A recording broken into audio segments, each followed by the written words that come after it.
Hello বন্ধুরা, আজকে আমি কোথায় এসেছি বলো? আজকে আমরা বিকেলবেলা একটু ঘুরতে বেরিয়েছিলাম, তা ঘুরতে ঘুরতে একটু নীলগঞ্জের দিকে এসেছিলাম।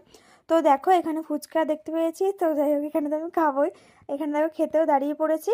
আমি একাই খাবো, আমার বর খাবে না। আমি দেখো খাবো খাবো বলছি, হ্যাঁ এমন যেন কতদিন খাই না। আমি মানে রোজই ফুচকা খাই বলতে গেলে। এখন তো একটু কম খাই। এ দেখো টপ টপ করে সব খেয়ে নিচ্ছি। এখানে যেহেতু আমি একা একাই খাচ্ছিলাম, তাই জন্য দেখো ওকে একটা খাইয়ে দিলাম, ও খেতে চাইছিল না। তা জোর করে একটা মুখে ভেজে টপ করে ঢুকিয়ে দিয়েছি। এখানে দেখো আমাদের ফুচকা কিন্তু খাওয়া হয়ে গেছে। এরপরে আমরা বাড়ির দিকে যাচ্ছি। তো যেতে যেতে কাদের সাথে দেখা হয়ে গেছে বলো তো? ওর বন্ধুর সাথে দেখা হয়ে গেছিলো। তারপরে ওরা বলছিল যে চল ঘুরে আসি। তো দেখো ওর বন্ধুরা আগে যাচ্ছে, আমরা পরে যাচ্ছি। একটা ঝিলপাড়ের কাছে এসেছিলাম। তো এখান থেকে ঘুরে আবার বেরিয়ে পড়লাম।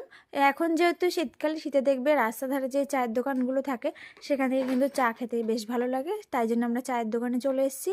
এখানে আমরা চা খাচ্ছি। এখানে দেখো সবাই বলছে কি খাবে না খাবে, তার আমরা চা খাবো। চা খেয়ে নিচ্ছি। তো চাটা কিন্তু খুব ভালো ছিল খেতে। তো বন্ধুরা, আজকে ভিডিওটা তাহলে এই পর্যন্তই। কেমন লাগলো জানিও। টাটা।